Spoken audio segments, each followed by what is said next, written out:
นี่พระสมเด็จแต่บ่ฮู้ว่าพิมพ์ใหญ่หรือพิมพ์น้อยบ่ฮู้ว่าเฮ็ดจากวัดใดหรือว่าทำขึ้นมาอยู่ในปีใดทำขึ้นมาอยู่ที่วัดใดก็บ่ฮู้เพราะว่าอาตมาบ่ค่อยรู้จักบ่ค่อยได้ชำนาญเกี่ยวกับพระสมเด็จแต่ว่าพระสมเด็จนี่ก็เก็บไว้ดนไว้นานแล้วนะอยู่ในช่วงคือสิมีแล้วประมาณมอง50 ปีเก็บไว้นี่นะของประตูเพิ่นตายแล้วประตูแล้วเพิ่นก็เลยเอามาให้ลูกเพิ่นเอามาให้ประตูตายเพิ่นก็ได้มาประมาณมอง48 ปีเพิ่นได้มาพระสมเด็จองค์นี้48 ปีถึง50 ปีนี่นะเพราะว่าแต่ปี78พุ่นน่ะเพิ่นเก็บไว้พระสมเด็จองค์นี้ก็บ่ฮู้ว่าเป็นพระรุ่นใดเฮ็ดอยู่วัดใดอาตมาก็บ่ค่อยรู้อันนี้ก็พระเป็นแบบนี้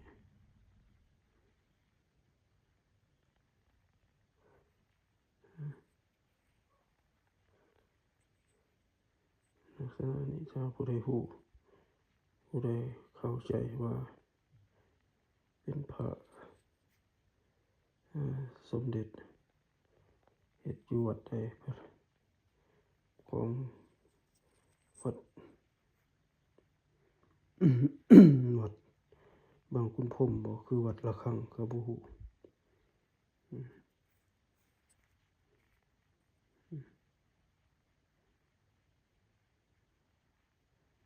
เนื้อพระเป็นเนื้อแบบใดก็บ่ฮู้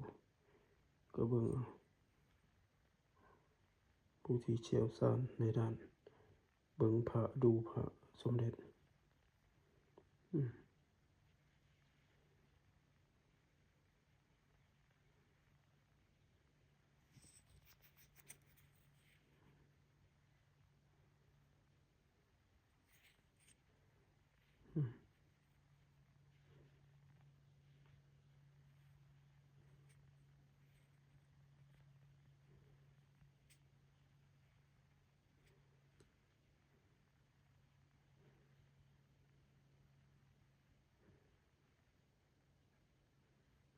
ให้เบิ่งนำกัน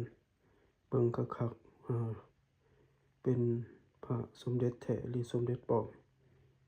แต่ของประตูได้มาก็ประมาณมองปี1977ถึง78แล้วเพิ่นก็เสียมาได้แล้วก็เสียมึงได้ปีนี้เนี่ย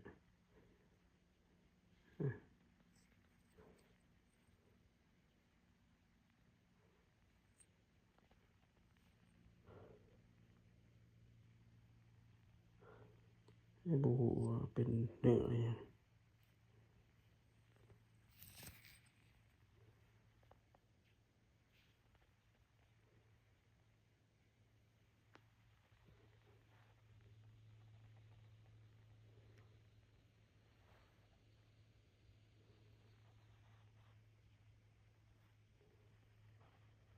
ถ้าผู้ใดฮู้ก็บอกหน่อยเด้อส่งข่าวมาแหน่